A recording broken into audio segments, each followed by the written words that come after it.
Je sais que vous attendez impatiemment le discours de Monsieur Ardalan, donc je ne vais pas être très long. Juste en quelques mots sur professeur Ardalan. Donc en fait, d'abord en fait j'aimerais en fait prononcer quelques mots très personnels. En fait, c'est vraiment un honneur et un privilège et une sorte de rêve pour moi qui se concrétise. Donc merci Monsieur Ardalan d'avoir accepté aujourd'hui d'avec nous. Donc en fait, Monsieur Ardalan a obtenu son master en architecture à l'université d'Harvard. Donc ses travaux ont porté entre autres sur la relation entre l'architecture durable et l'architecture culturelle, en particulier dans le Golfe Persique. Donc affilié à la fondation Avec, il a également été à la tête de projets dans le monde et a été professeur de prestigieuses universités comme le MIT, Yale, Harvard et l'université de Téhéran, bien sûr. Donc Nader Ardalan est le président de son propre agence d'architecture, mais aussi il est membre du directoire du Forum of Architecture, Culture and Spirituality. Juste en fait je sais que un certain nombre d'entre vous ont déjà lu le livre de Monsieur Ardalan, Le sens de l'unité, sur l'architecture et l'urbanisme traditionnel persan, qui est vraiment un texte fondamental. Donc, avant de commencer, j'aimerais juste préciser que Monsieur le directeur de l'école d'architecture de Paris Malaquais, Monsieur Luc Lugier, en fait, avait prévenu en fait d'être ici pour faire ces mots, et je suis sûr et certain qu'il aurait mieux dit que moi, mais il a eu un problème d'urgence, donc il s'excuse. Je tiens également à penser à Monsieur Farouk Derakhshani, qui est le directeur de prix d'architecture d'Agacan, qui devait être aujourd'hui avec nous, et aussi il a eu un problème, donc je tiens à penser à lui et je lui remercie pour tout son soutien. Donc merci d'être avec nous. Je pense que la salle, il y aura encore du monde. D'après mon expérience, les gens vont arriver avec un peu de retard, donc on est à Paris, on est un peu loin du système à l'heure des Américains, donc voilà, c'est le cas, il y a des gens qui arrivent. Donc je laisse la parole à Monsieur Ardalan et je vous remercie infiniment d'être venu. Thank you.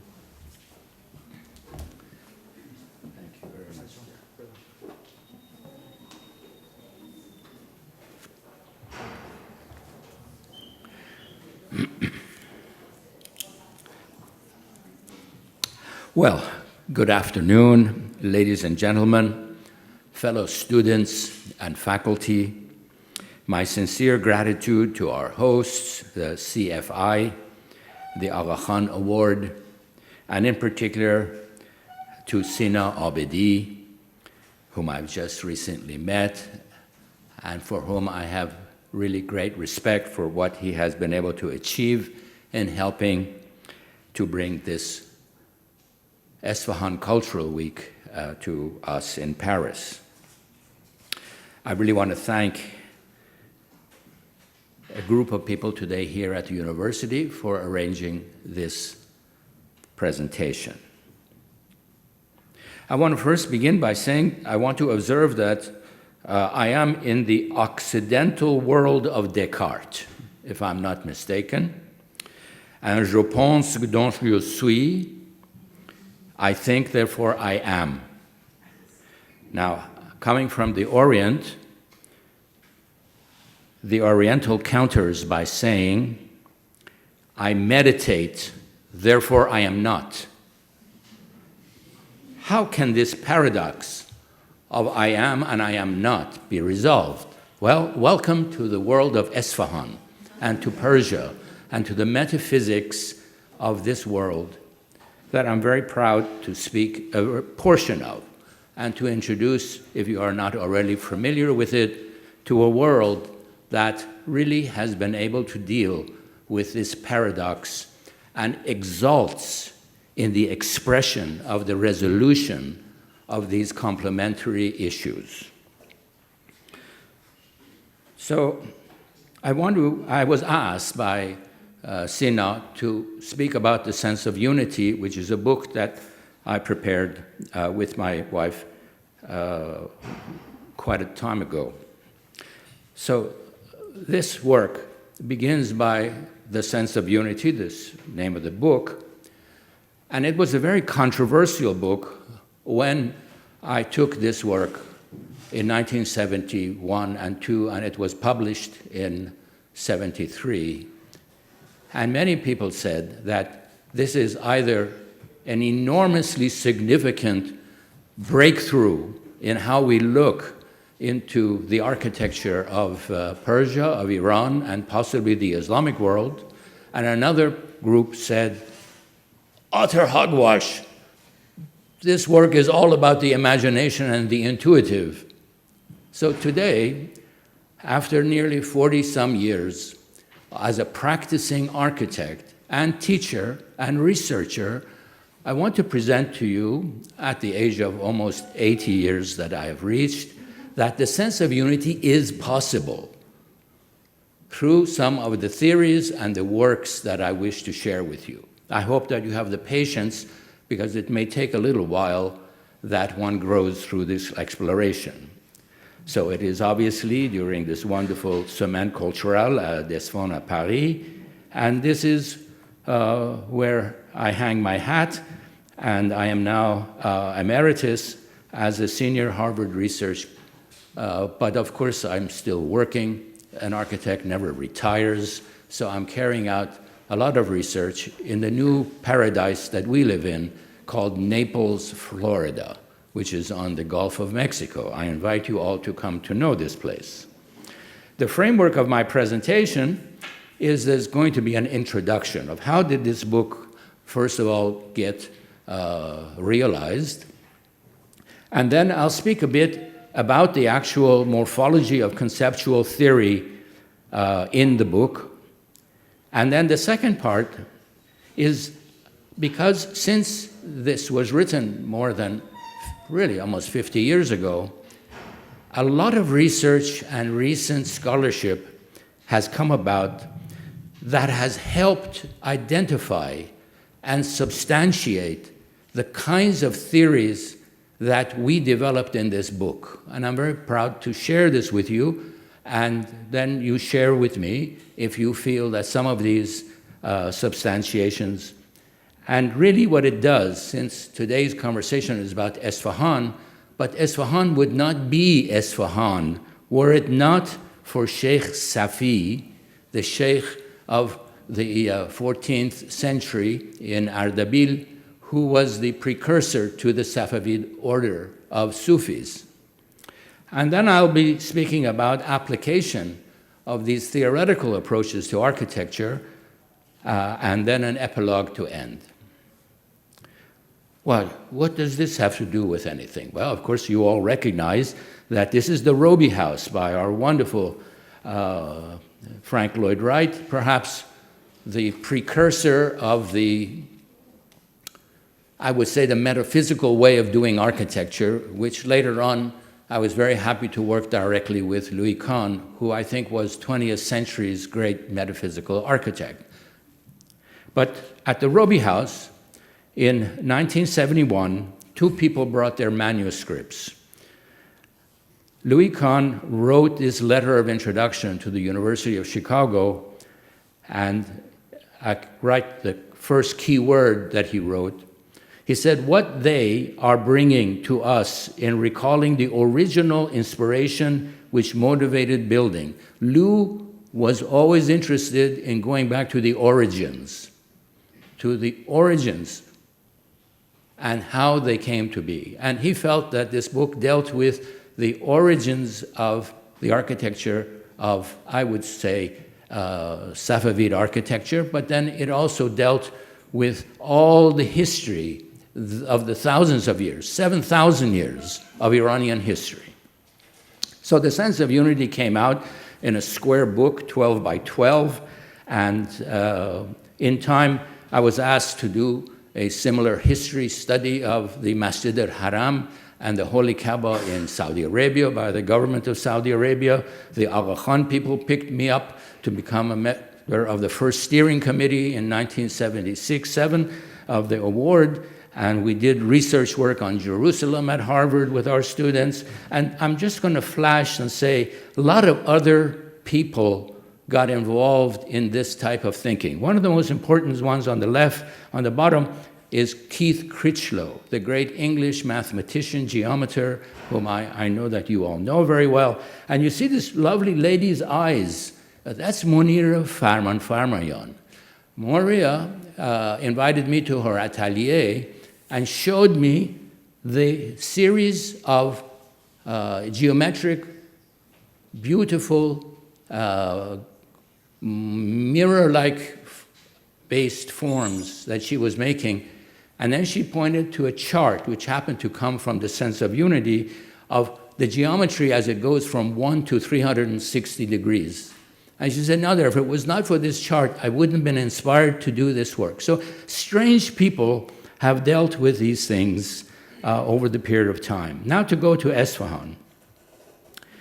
I think we have to begin to get into the mood. Yeah, you have to begin with a piece of poetry from Maulana. "'Twas a fair orchard full of trees, fruit, vines, and greenery. A Sufi there sat with his eyes closed, his head upon his knee, sunk deep in meditation mystical. Why, asked another, dost thou not behold these signs of God, the merciful, displayed around thee, which he bids us to contemplate? The signs, he replied, I hold within. Without is naught but symbols of the signs. This is very much instrumental into the Baten Zahir worldview of Persia, of Iran. Yeah? That is, there are two worlds. There is the inner world, and that circle represents our body, and the arrows are essentially your soul going toward the center of your body in which the spirit resides. The outer is your body in the universe, and there is your soul moving out to the boundaries created by that which has been made manifest, which we may call the spirit. Please let us note that essentially this conversation is about spirituality. It is not about religion. It is terribly important that I make this distinction, because Sufism is considered the core of Islamic thinking, just as in many other religions, as in Christianity, as in Judaism.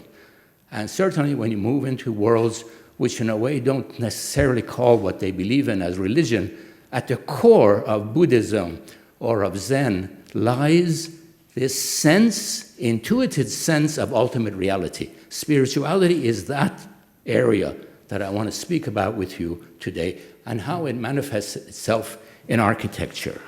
So this idea gives you a sense of being, the sense of yourself, how you exist in the universe. Now, this is a direct relationship to this diagram. This is the diagram of a courtyard, and I would call it a garden courtyard. It becomes a paradigm of positive space making. What does that mean? It means that in the architecture that we'll be looking at, space making, positive space making, is much more important than shape making. Positive space making, the space within, is the paramount drive to the architecture of this land. And in fact, I would say to you, having now done the research of the entire Persian Gulf, going up to Ur from 5000 BC, in Ur they were also building that same courtyard. That is, the courtyard is the placemaking, certainly of the Middle East and of Persia. And now, there is actually a system to this placemaking. So if you look at it in architecture, you can see that there is a connection, a gateway, there's a transition, and then there's a culmination. It always follows that way. You always have this system of connection, transition, culmination. And it's so simple because even a piece of pottery has a mouth, a neck, and a body. Even a leaf has a connection, a stem, and a leaf. And if you look at this positive space, in Persia, that's what we build. We build the positive and we enclose it with matter. But it's the positive space that matters. Whereas in the West, really the object of the building is it. I mean, it comes from our building, and we have a hotel now next to La Madeleine, which takes us back to Athens and to the Greek Acropolis. That is a wonderful system. It builds objects. We do not build objects. We are objectless architecture. We build space first and carve space, and that is really how the drive of the instant of inspiration comes into being. And we carve it with numbers and geometry. So here we're looking at the North Dome chamber of the wonderful 12th century Masjid al-Jami in Esfahan. And of course, when you look up into the dome, it gives you its clue. It's already a pentagon. It's already a golden mean system. And its setting out is there. And you can see also that this particular way of looking and building is interesting. In structural engineering sense, this is considered one of the most perfect domes. Well, what does that mean? Well, you know, a dome has a thrust outwards, and it also carries its weight downwards. So generally, we build domes, as we see, with buttresses that keep that dome from spreading, unless you perfectly form a geometry that transfers the loads of thrust and gravity within its own form. And one of the thinnest brick structures is found here. Numbers, of course, deal with a sense of order. And it is this order that I want to speak about. So regular geometries have a center, and that center reinforces the order, and we take pleasure in that work. So geometry becomes a reinforcing aspect of something that is very important, and that is reinforcing of the idea of order in the universe. I want to say that this idea of order in the universe can also be looked at from a wonderful person, William James, who at the turn of the century, teaching at Harvard and then doing his own work, he wrote, "I want to be in harmony with an unseen order in the universe." He didn't use the word God, didn't use the word the divine. Yeah? So there is this unseen order, and it behooves us, he said, to be in harmony with that order. This worldview also believes that. Be in harmony with a sense of order in the universe. Because our own bodies have this sense of order. So if you look at your own hand, yeah, this digit to this digit to this digit is in Fibonacci relationship. It's in golden mean relationship. When I was speaking about this to a wonderful engineer here in America, they said, "Well, gee, Nader, this is a Western. Why are you trying to tell us it's Persian or it's Islamic or it's from the Middle East?" Well, I say to you, please look at the name Fibonacci. Fi, son of Bonacci, Venetian merchant who visited Basra, and from the Ikhwan al-Safa picked up this whole rhythm of Fibonacci scale proportions. And of course, we know today, Corbusier's Le Modulaire, same baby. I want to speak a little bit about shape. You carve a shape from the inside as you sculpt it toward the illuminated light. It is this carving that creates this incredible sense of transmutation of matter into nothingness. And in terms of surface, Surface always needs to not take your total attention. Surface is a vehicle for you to horizontally move into another domain beyond itself. And so surface, whether in brick or whether in carved stucco or in glazed geometry or in floral geometry, and floral geometry, as you know, its order comes from a geometric base that allows these wonderful configurations to all fit with one another. And of course, there is also the great appreciation of nature and beauty here. But what I want to now also lead to you is the world of color. So here we're looking at the wonderful gateway to the Esfahan-based Sheikh Lutfullah, and this effusion of color and the effusion of the dome on the center of the Sheikh Lutfullah as a sunburst. This idea of sunburst, of the sun. We're going to deal a lot with the idea of illumination. And then, of course, there's a system. There's a system called half-rang, the system of 4 colors. And perhaps you've already known all this, and I'm not going to be spending a lot, but colors have symbolic value. And of course, yes, red is fire, hot and dry, very alchemical aspect of how you interpret color. It's spring, it's morning, and it's childhood. And it leads, of course, naturally to yellow, which is hot and wet, and it's summer, it's youth, and it goes to green, which is water, it's cold and wet, it's fall, it's evening, it's maturity, and then to blue, which is earth, which is cold and dry, which is winter, which is night, and I'm experiencing that in my old age. Now we have to say, however, that the system of color of half-rang, of 7 colors, is made, what you saw, of the system of 4 and the system of 3. And Maulana Rumi writes, the world of color cannot be devoid of opposition. The marvel is that color sprang from that which is without color.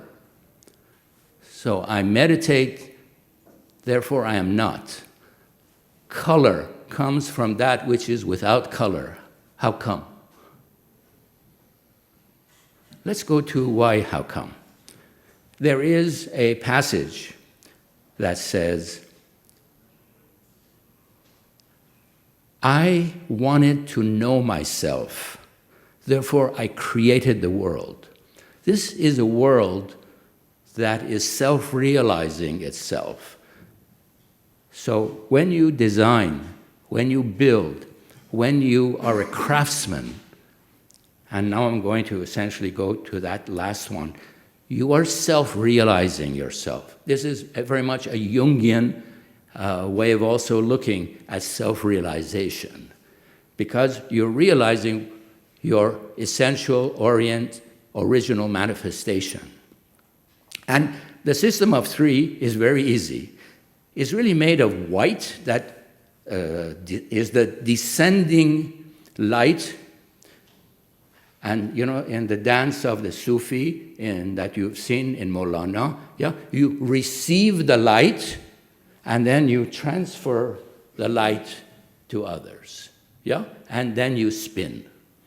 So you receive the white light, you spin in the world of sandalwood, the earth, and then through black, you ascend once again.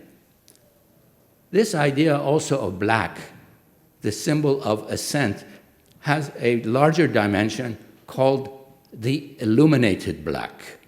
You ascend if you become really deeply illuminated. And the system of 3, spirit, soul, and body, is as though white, that color, is made manifest, so through black it remains hidden by its very brightness. You know, when you look at the sun, you could almost go blind because of its brightness.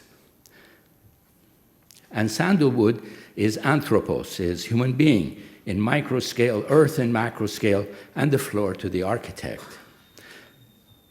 Lastly, let's talk a little bit about matter. It's really an alchemical way of how the traditional man deals with matter. And of course, you have known this diagram, and you have this expression, the breath of the compassionate is the substance in which flower all forms of material and spiritual beings. It comes really from a statement in the Fusus by Ibn Arabi. Ibn Arabi, although you may say, gee, Ibn Arabi sounds as though he's Arabic. Yes, originally Andalusian, but a man who traveled widely in the 12th and 13th century into the Middle East and deeply influenced thinking, and with his interpretations, the thinking of a group of mystical poets that also influenced the trades. How did it influence the trades? The emerald tablet of Hermes Trismegistus, the crafts trades, all of what you see about Esfahan comes from guilds led by a master who is both of the trade and of the spirit. And so he says, in truth, certainly, and without doubt, whatever is below is like that which is above, and whatever is above is like that which is below. And here's the key word, to accomplish the miracle of one thing.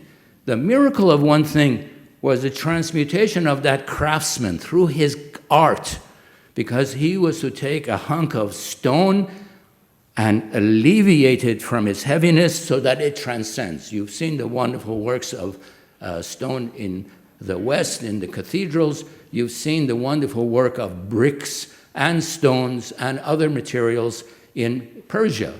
The craftsman is essentially relieving his own heaviness to transcend, and thus the work is transcended and transmuted. And of course, the person that most beautifully has written to us about this is Titus Burckhardt, God love him, in the work Alchemy. And of course, once again, Carl Jung wrote so much about the alchemical process. Let's go now to our beloved Esfahan.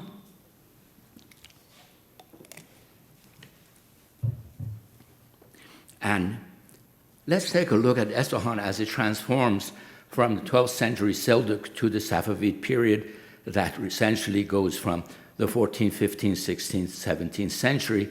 And so you see the development of Esfahan in the Safavid period. And this was one of the works that at Tehran University with my students, we drew every one of these 140 buildings along this route, because before we were doing this, object-looking, I would say Western scholars looked at the works of Esfahan as objects. There was the Masjid Shah, there was the Sheikh Lutfullah, there was the Ali Qapu, and they never put it together as a system.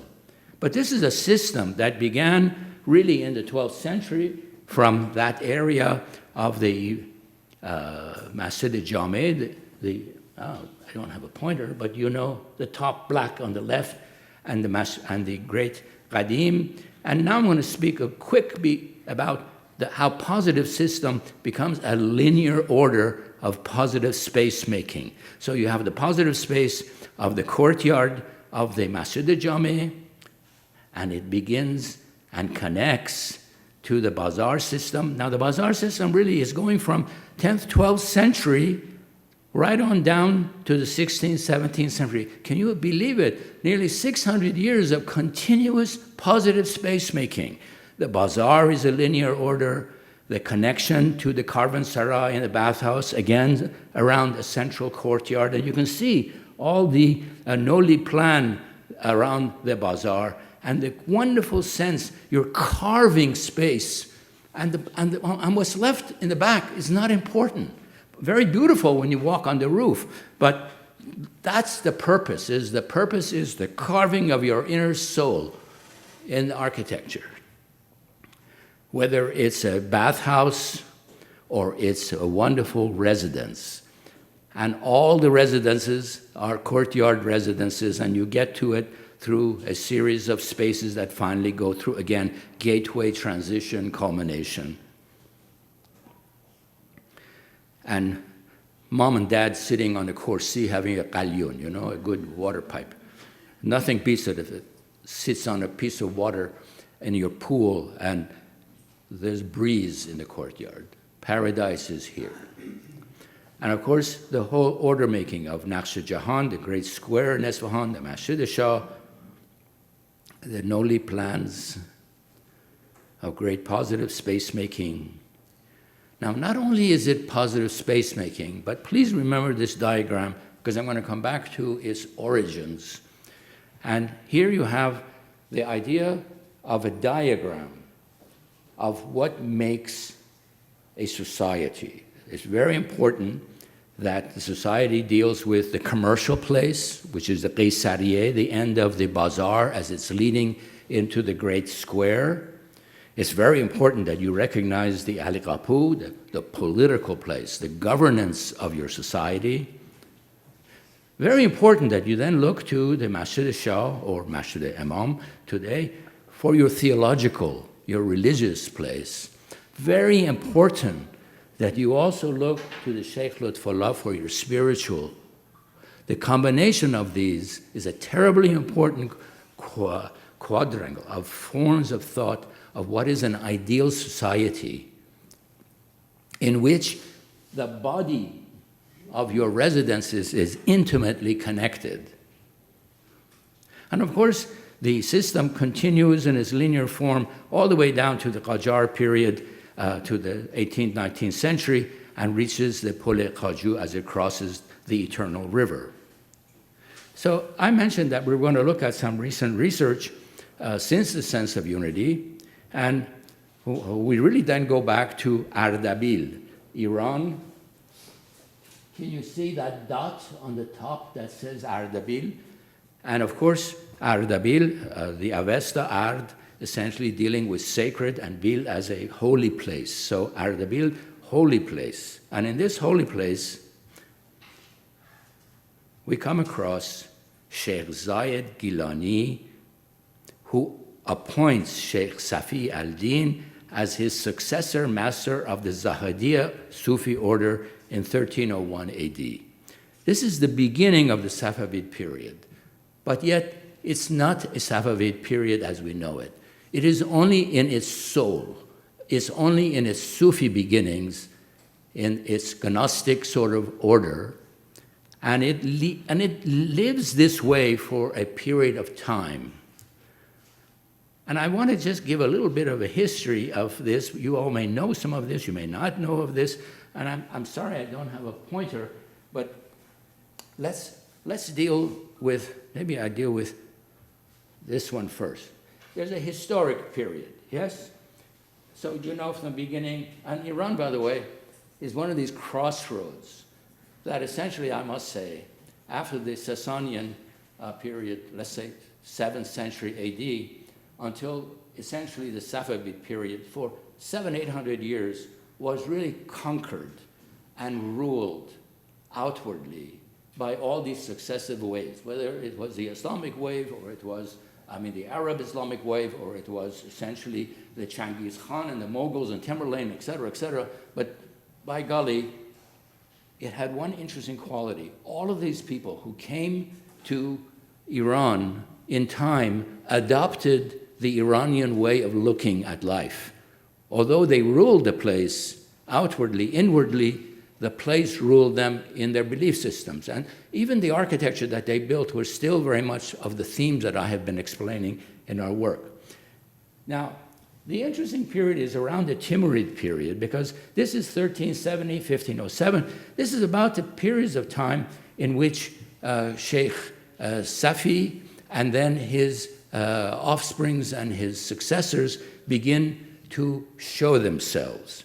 And essentially, you look at the fact that the Safavid period begins in more or less 1501 with Shah Ismail, who takes this idea of this Sufi vision, which I'll also explain some of its credo, but also mixes it with a majority of warrior conquerors. In fact, Shah Ismail, and I'll show you a couple of, well, I'll go back to those pictures of these guys. But Shah Ismail first thinks that he can conquer the world because he feels that he has both spirit and matter together. And he has his first victory. And then, by golly, the Turks and the Ottomans come and beat the hell out of him in the next interlude. And he really feels quite, boy, have I been misled. But then his son, Tahmasp I, takes on this very important aspect of what is the Safavid beginnings. Now, these were outward rulers. This is the material world. But look what was also happening during this period of time. From the 12th century, you have Attar, the mystical writings of the Manteq-ul-Tair, called the Conference of the Birds. I don't have time, and I'm sure you don't have the patience that I would go through with you of what that story is about. But it's a mystical story about how you must live your life, that there is nothing out there. You have to find your illuminated self inside yourself. Sohrawardi, an illuminist. I'll explain something about his work because it has a lot to do with the architecture and thinking of Isfahan. And Ibn Arabi, as I mentioned, this wahdat-e-wujud. Wahdat-e-wujud, what does it mean? It's the unity of existence. There is a unity in existence. Everything that is in existence is somehow a manifestation of an unseen order that seeks to know itself. And it's all interrelated. God, I wish we understood that today, or else we wouldn't be destroying our environment. Rumi, of course, wonderful aesthetic dancer, thinker, and probably the greatest. And it was when I went back after 20 years of being an American architect. I went to America at the age of 7.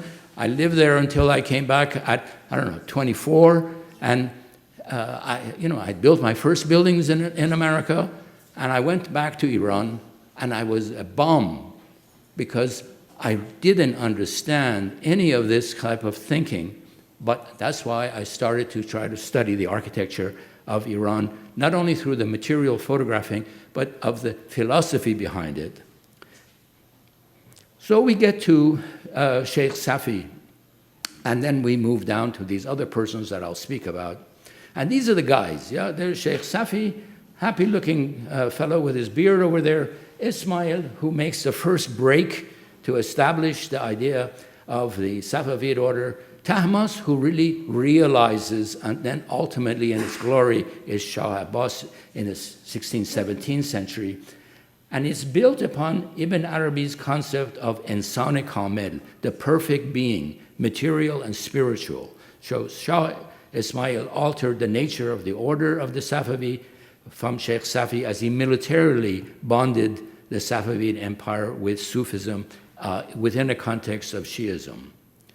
Now, these things are going to take time, and I know that I'm going to run out of time, so I'm not going to go through. This is in a book. It's very much here, but the reason I'm raising these is the precursors to the persons who became Shah Abbas, who then brought Isfahan to the glory that we knew, believed in these things. They believed that when you build an ideal city. It's made up of these 4 parts, the commercial, the political, the theological, and the spiritual, and that the body surrounds it. And the next aspect is the high use of signs and symbols. So birds of paradise, peacocks, geometric patterns, pentagons, octagons, sacred numbers, 5, 7, 8, 12, very important that they're repeated. They're messages in each of these about what you believe. And so the sunburst, the medallion, the alchemical and half-rank colors and calligraphic epigraphy, and some of the other signs are symbols of this shrine. And the building, when you go to this shrine, it has all of these. And so it's like if you went to the Ise shrine in Japan, the precursor of all the signs of what Zen Buddhism deals with is in Ise shrine. The same as it is in this shrine. And one of the wonderful authors who has researched this is Rizvi. These commemorative shrines were powerful conduits for disseminating the ideology of the Safavid Empire. And they believed in these things, yeah? The credo is based upon, these 6 elements. Sheikh Safi's view is that religious law and Sufism are 2 sides of the same coin. And these were all documented. The important aspect of it, the Safat al-Safa by Ibn Bazaz, just a few years after Sheikh's death, documented all of these beliefs, as do the buildings themselves document these. So therefore, they were justifying both worldly and spiritual authority of the Safavid Shahs. This is what that shrine looks like. The tall building in the center is the shrine over the tomb of Sheikh Safi. And of course, at that time, it's a Timurid architecture in style, and so these are built in a Timurid style. And this whole shrine zone was then, in 2010, recognized by UNESCO as a World Heritage Site. And in Iran, we have a number of World Heritage Sites, this being one of them. And of course, another one is Esfahan. And I'm not going to go through it all, but there is a diagram. And if you just take a look at the diagram of the great courtyard and how it culminates, you'll see a lot of this when you come to Esfahan. So this is essentially a building that began in the 14th century that was added on by each of these individual descendants of Sheikh Safi. But I bring you curious. If you take a look at the proportion of that great garden called Arsa in the area of Sheikh Safi's tomb, that proportion is almost identical to the great square of Esfahan, which is 510 meters by 165 meters. Its ratio is 3:1. And you look at that, Arsa is 100 by 72 and 3.3%. And this Dar al-Hafaz, the red, is really the area that I want to bring to your quick attention. It looks like this, built really and highlighted periodically by various members of the Safavid order until Shah Abbas creates this embellishment leading to the tomb. And here you see a lot of the symbols, the idea of the peacock, the idea of enormous amount of color. And now I want to speak to you about this, and there goes. The diagram leads ontologically to light. And the person who wrote most beautifully, and then Sheikh Safi and the rest benefited from this, was the illuminist thinker Suhrawardi. And he called it the world of shadows in the book called Hikmat al-Ishraq. So he believed that there is this ultimate light, which represents the absolute, which has no image, it's just beyond, it's all light. And then as this light comes down through the world of veils, which hide it from us, we who live in the bottom, in the world of phenomenal form, see this light only filtered through veils. The first veil is the world of archetypes. And of course, we're very familiar with the world of archetypes through the Platonic thinking of archetypes. The next is the world of symbols that even hides the archetypes.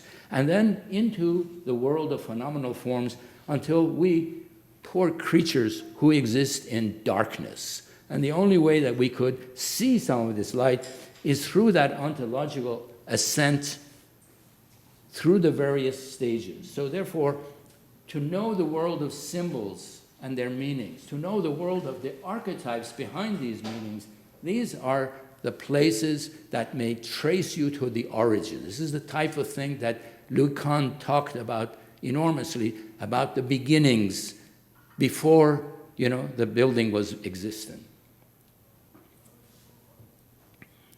And the building of the area called the Chini Khane, where the main, I would say, books and gifts to the shrine were stored. We're looking at the center of it, and there again, at the center of it is an octagonal diagram of the symbols of the eights. There you also see that fantastic carpet, the famous Ardabil carpet, which were in pairs, one of them now in the British Museum. And then as we leave the place, and now we recognize, of course, Shah Abbas I. Shah Abbas I, both monarch and very much using the aspect of being a darvish, of being a Sufi, using it in many ways to his benefit, as ruler of both the spirit and of material things. But we're interested in the architecture of this place. We're interested in these people who essentially helped build Esfahan. So one of the key persons is Sheikh Baha al-Din Ameli. He wrote a book called Exposition of Wahdat al-Wujud, recognizing what the meanings of the unity of existence is. In his work, he states that Sufis are the true believers. Co-founder with Mir Daman, the next of the team members of the Esfahan School of Philosophy, he was also the teacher of a very influential thinker called Mullah Sadra in Qazvin and in Esfahan. But these are the persons who, as administrators, directed the design of that great Charbagh, the great garden that lies at the center of Esfahan, this wonderful square, the Naqsh Jahan, the Masjid Sheikh Lutfullah, the spiritual heart of that, and the bazaar, and a gateway entrance. And the Mir Damad got his title because he married the daughter of Shah Abbas. And he also dealt very much with creating a cultural renaissance in Esfahan by believing in some of these theories that have been documented that Sheikh Safi believed in. And he was responsible for directing the design of the Masjid al-Shah. And of course, Mullah Sadra, that I highly recommend, because I think he's the sort of the last major transcendent philosophy thinker of the Illuminist school, and at the same time trying to deal with the more or less Shiism in its theological form. And many people, even today in Iran, in the area of trying to resolve this problem of the material and the spiritual, go back to Mullah Sadra. Now, Mullah Sadra had a dream, by the way, just for fun. And in his dream, he saw his teacher, Mir Damad, and he said, gee, why are people condemning me? I only repeated what you taught me. And Mullah Sadra, this is sort of a paraphrase. In Persian, they say there's a difference between befarmain and betamargin. It's like saying, please, and the owner says, sit, He says, listen, it's in the manner in which you said things that you're condemned. In fact, he was so condemned that Mullah Sadra was expelled from Esfahan. So this idea of a mystical way of looking at life isn't an easy one, and not necessarily accepted by everyone, perhaps many here in this room. But I want to say that in these experiments and in these researches, this is what has been happening as background. 1970, I had the great pleasure with a few others to invite 100 of the world's great architects to Esfahan, in which the Queen inaugurated the session. And one of the greatest of the people was Louis Kahn. He really reinforced to us so much of what I'm presenting to you. And here, the reason I show this to you is because he's one of our great architects in the world of the 20th century. And he said about traditions, he said, traditions are just mounds of golden dust, not circumstance, not the shape which have resulted as an expression in time. And if you can just put your fingers through this golden dust, you can have the power of anticipation. That is, there's a perennial, there's an eternity here. And so it's not past, it's something that is perennial, that is timeless. Wow. You guys want to get up and stretch? Because I have another sort of 20 minutes. And if you wish to leave, please take, I know people are busy. So, okay, I'm going to take a break, get some water.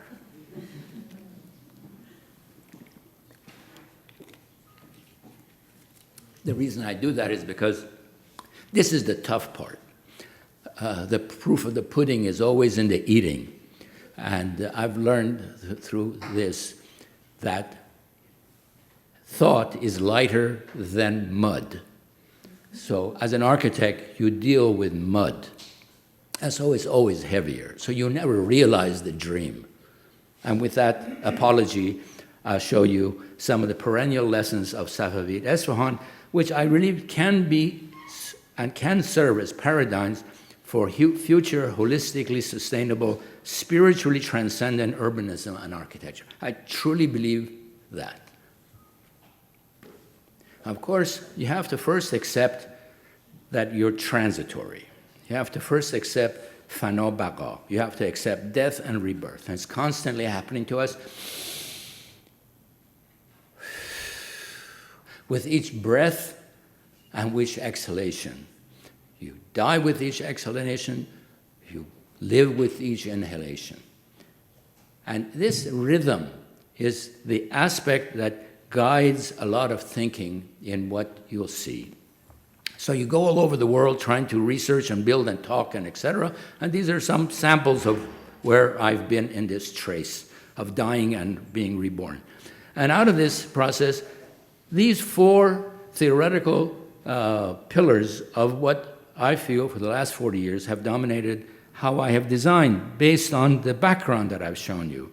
The most easy is, of course, function, and then environment and culture in its deepest sense, and technology. Now, you might say, well, gee, Nader, this is so easy, but I started my education at Carnegie Institute of Technology, at other schools, at Harvard, and at that time, there were only two things that you considered: function, and technology. Form follows function. I was taught under the seating at the base of Mies van der Rohe, wonderful man, great man, but believe me, these were the great Bauhaus internationalists that believed after World War I that you have to begin again, and you have to build entirely with a new slate. Who was the culprit that caused much of the worry of World War I? It was culture. Out with culture. Environment, not so much a concern in that time. When we were studying, it was form follows function. Environment was hardly important, and I believe that that is one of the great mistakes. In addition to the fact that culture, how you look at life, what is ultimate reality? Completely out. And we also, with culture out, we threw out history. Until I would say, what was called the postmodernism, and a terrible name, postmodernism, horrible name. But there at least there was an awakening with Venturi, there was an awakening because of Kahn and others, that you had to respect culture in your work. And then, of course, with McHarg and others, you had to respect environment. So these four principles and practices really, I believe, can lead to what is called transcendent design consciousness. Believe me, I believe in these words. I think the greatest problem we have in our architecture, and we're building the ugliest cities, and when you come to Paris, my wife and I, we keep saying, my God, is this place elegant? Because at some point, you tried to build things that had a higher value than your pocketbook. And I'm convinced that what we need to re-immerse ourselves in is environmental adaptation and spiritual, cultural thinking. And this consciousness, some of us are really working on. You might have seen this sign up there called the Manifesto, which I'm not going to go into, but really we're 500 architects, teachers, who over the last 10 years, our aim has been, how do you bring an aspect of spirituality to design? How do you bring aspect of spirituality to design so that we build environments that are conducive to some transcendental thought? Now, the works of Esfahan that you go through, these beautiful buildings, they're all highly transcendent. Yeah, why? Because they infuse in it were a built-in need to design signs and symbols and spaces and shapes that help you in that way. And as you know today, we can actually go through MRI of your brain waves when you're in an environment that is peaceful and beautiful and transcendent, we know what it looks like. And then we go to New York City and down Fifth Avenue or whatever, and bang, you see, gee, all those beautiful things in the back go away and all these things in the front come forward, and your thinking self comes into paramount control of life's decision-making. Mechanism, quantity versus quality. Terribly important things. It can be brought back, I think, with a bit of that. So, first job I got that I tried to use some of this work was when I was commissioned to do a city of 100,000 people outside of Isfahan for, of all people, called, the institution was called the Iran Atomic Energy Organization. As you know very well today, it's very much a popular theme, but in 1976 and 7, America actually helped to establish 3 nuclear plants in Iran. And so one of these places was going to be in Isfahan, which was going to be the headquarters for the people who worked in this. And I had the great pleasure through my firm, the Mandala Collaborative, working with August Commandant, the great engineer of Louis Kahn, and Peter Walker, wonderful, still operating landscape architect, and a firm called Dubin Bloom, who were specialists in solar energy design. So we designed so-called the first solar energy city, and I use the Paradise Garden as both metaphor and phenomena, and I believe that it has endured to today. And I think one of our wonderful people, Sina, Abédi, is perhaps writing a PhD on thesis on using these concepts. So the idea of it was this. Can you see those mountains in the back? Yeah. And in the foreground is Isfahan. Yeah? So that was my site. And if you looked at that in clay model, there was Div Saran.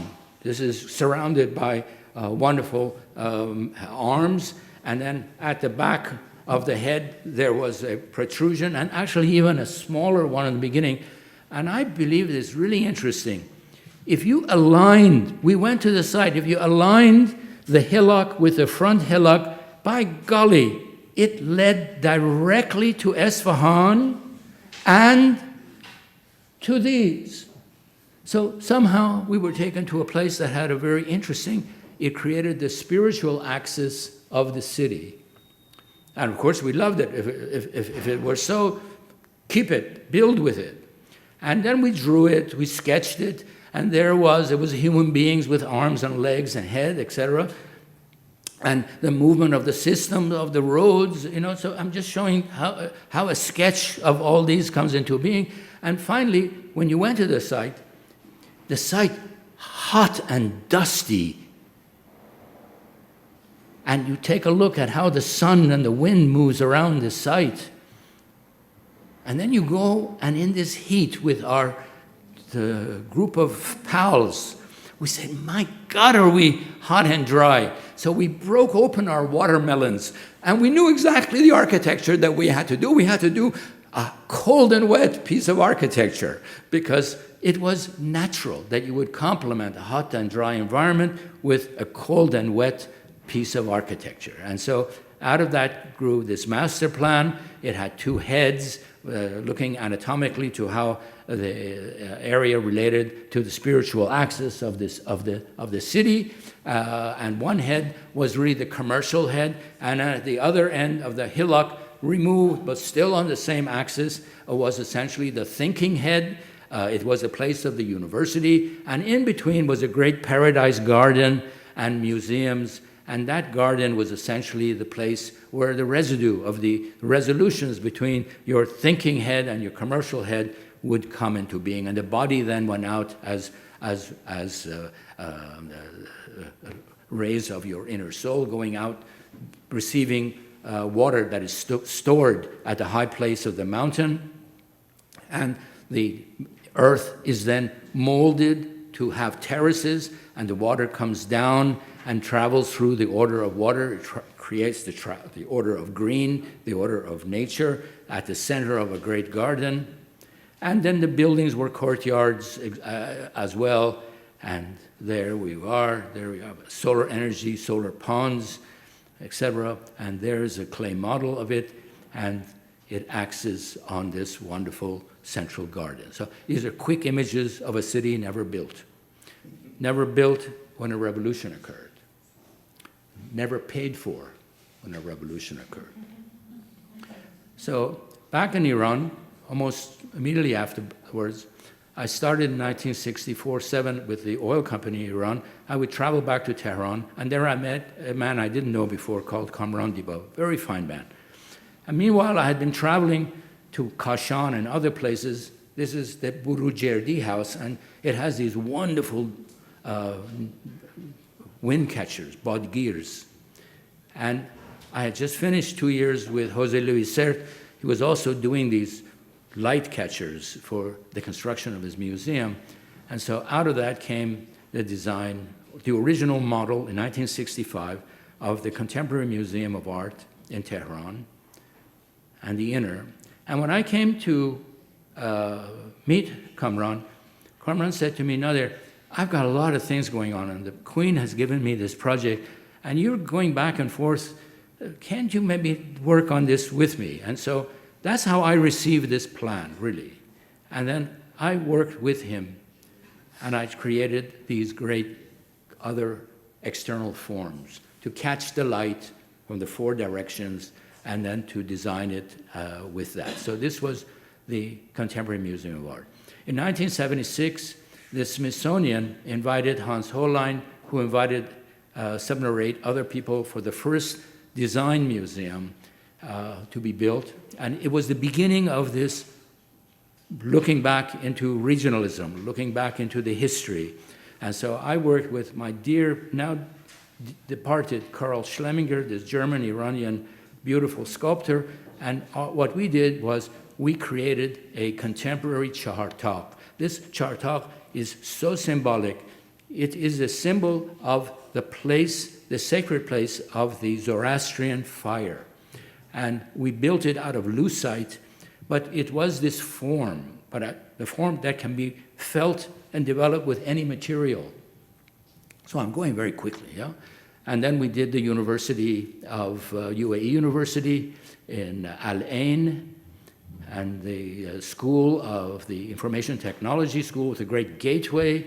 And then we tried to pick up its history through what we found in these areas. You know, amazing. This is Dilmun period. It's 5,000 years ago. And then, of course, it evolves into this, and then it evolves into the Islamic period. But look, it's all traveling with the same mud transformed. And so we use the same mud in limestone as the walls of these two great ways. And at the center, for this Information Technology College, we use fiber optic light. Light is the center of this college. It goes from here to the center of the courtyard.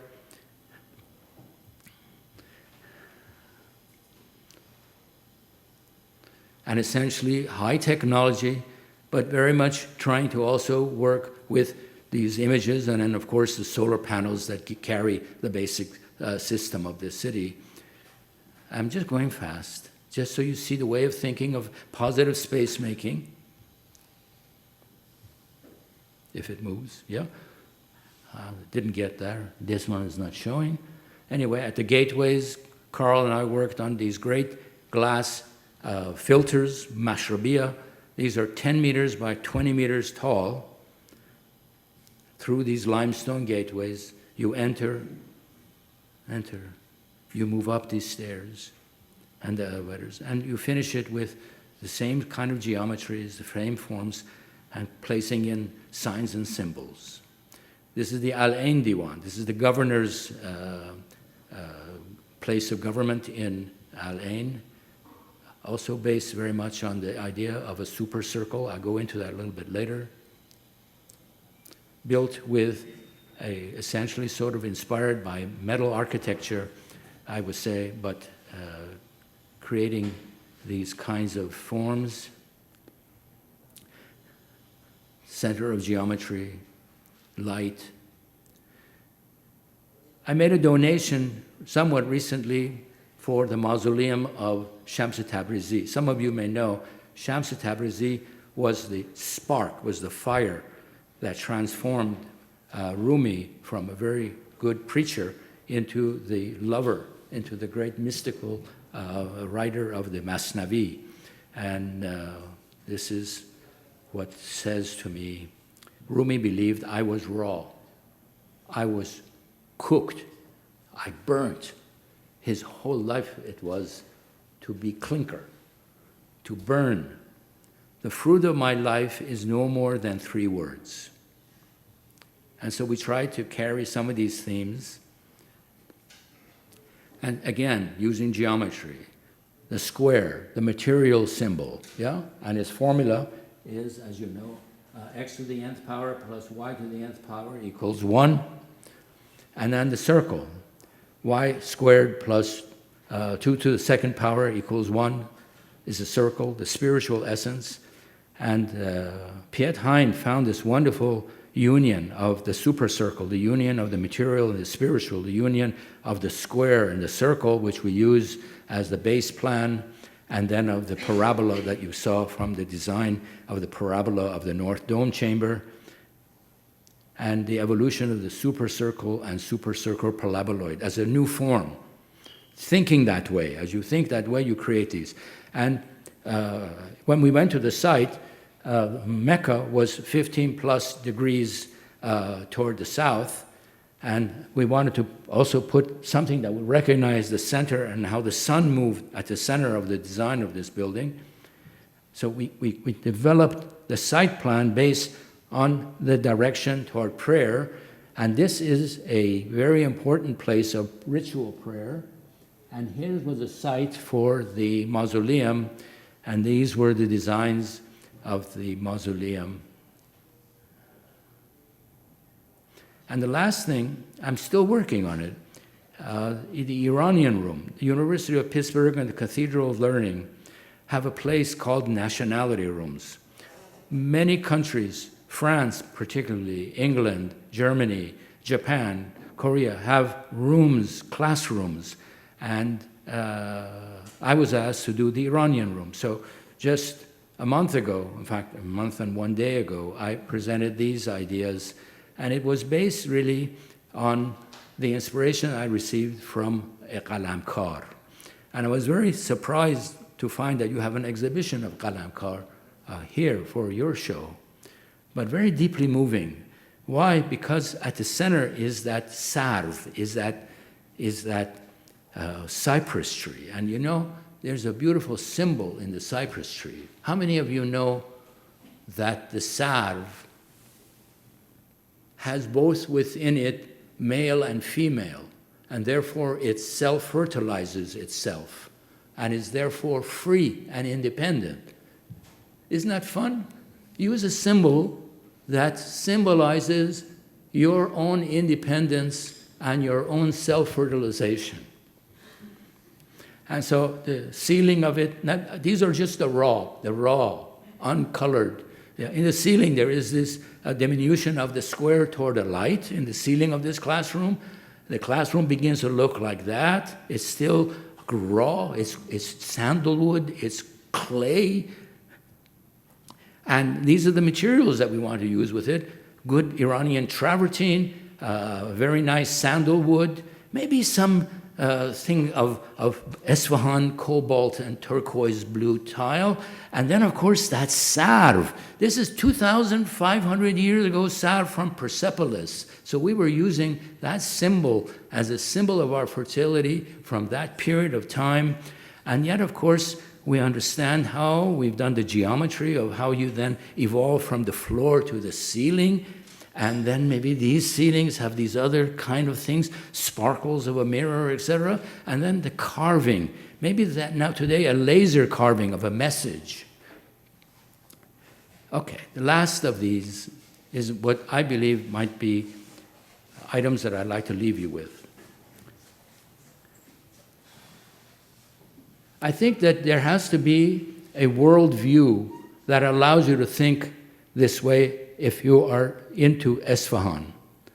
I think that there's a cosmic thinking, epistemologically, of creation, a belief that speaks to the deeply meaningful question held by the society that shares them, revealing their core worldview of an ordered universe and the framework of self-identity of the culture and of the individual in a context. At some point in time, these things come together and you have this unified worldview. The structure of being, cosmogonic being as part of the cosmos, tends towards a mode of comprehension which provides both a metaphysical and a phenomenological interpretation of life and ethics based upon an ontological consciousness of ultimate reality and an inseparable link with nature. Space-time design, not going to go through all that. Orientation in space, the sense of placemaking, ancient origins. Boy, you can't beat ancient origins to create great cities. And shape and surface and design, quality of architecture, the process of creating archetypes. Architecture, architecture, yeah? Architect, Greek background. Architect, archetype. Tek, carpenter. The process of creating archetypes. That's who we are supposed to be. Boy, is that a difficult challenge. And of course, one of the primary definitions of the purpose of architecture, which is imbued in cosmogonic thinking and design, which relies on harmonious use and meaningful use of numbers, geometry, color, and alchemy for the transmutation of dark matter to light, transcendent symbolism, urban life and ritual, multicultural integrated communities as significant political economic vitality, and urban space, the public realm, the paradise garden, pedestrian and human scale. The positive and vital concept of space generates many of the memorable places. These public spaces have a spiritual dimension, and the active participation of the community helps in creating, enhancing, and maintaining them. I thank you. Were there no hope for the fruit, would the gardener have planted the tree?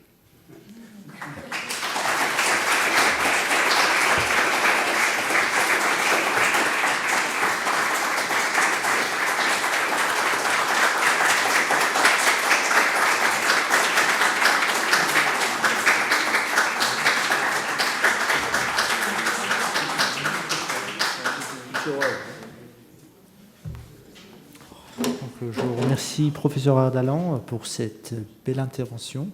Est-ce qu'il y aurait des questions dans la salle? Monsieur? En fait, il faut que je cherche.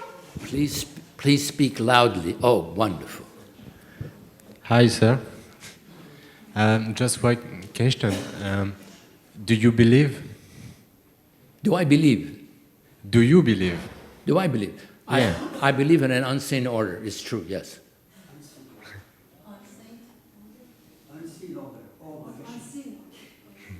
Thank you. You're welcome. I wish the same for you.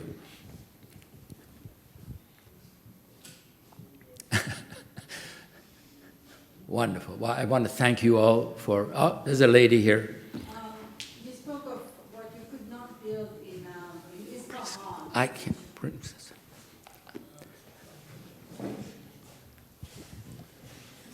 Thank you, Professor, for this fantastic presentation. You spoke of the beauty of Paris and how you would have wished for Isfahan also to evolve and have new structures that took into account the culture, the environment, the traditions, and technology and everything else. And then you referred to Paris as knowing how to preserve all of these. Which is your favorite modern building in Paris, or that has been built in the past, modern by 20 years or 30 years, and which don't you like? Which one don't you like? Well, yeah, this is very dangerous because I don't really know Paris that well, yeah? Although I've been coming to Paris for a period of time, but I haven't been here for about 10 years, much to my regret. I think, first of all, it's the setting, it's the place And when you have the Ile de la Cité at the center of the Seine, yeah, there is something invaluable in what was then built around this flowing water, like Esfahan has this flowing eternal water, yeah? So first of all, you're dealing with something natural. I think the next aspect of it is that the city congregated then in many ways in placing its important symbols and signs in proximity and relationship to this water. And then when you go to its topography, the topography and the places of where you have points of importance are looking back at the center. I think another aspect is you're also a city of clay. I mean, you're just a city of limestone. I'm talking about the older sections of Paris, yeah? And so it's beautifully carved. Now I know that, you have Baron von Haussmann and you have these, etc., but it's a carved city of one material. I remember taking Louis Kahn to the Seljuk 12th century part of the Masjid al-Jami, which is all in brick. 360 bays with domes, each of which then have an oculus of light. And and it's dark, except for the lights. We were walking in this matter, and suddenly Lou was shaking. He was crying. I said, Lou, what's wrong? He said, Nader, I've hardly ever been in a place in which floor, wall, and ceiling were all of one material transformed by this beautiful light. So this idea of one material in light, and I think that's what also attracts me to what I see in Paris is the clay limestone form in its transformation and its height levels, Great, beautiful unity in that. I won't go into the others because there's a lot of difference culturally, because you're still an object-oriented society, so you build more objects, and the more you came toward to the 20th century, the more objects you built, and you built less objects in the past, in my impression. But I love the place. I mean, this is incomparable to any other city, that modern city. It's a beautiful city, elegant city. Very difficult to get around by cars and all that, and I hope that you'll solve that. There'll be no doubt that this is not the way. Yeah, there's going to be other ways. You pick up a telephone and something will get to you through a water tube, and you won't have to travel so much. You'll transform. Huh? Drones. We're going towards drones. Yeah, I mean, you'll find a way. You got the schnoggin, but you've preserved it. You've preserved it. Other cities have destroyed it. No, you've preserved it. I think that's probably one of the beautiful things is your cultural sense of what you've preserved. So that's my short answer. I should give a more intelligent answer.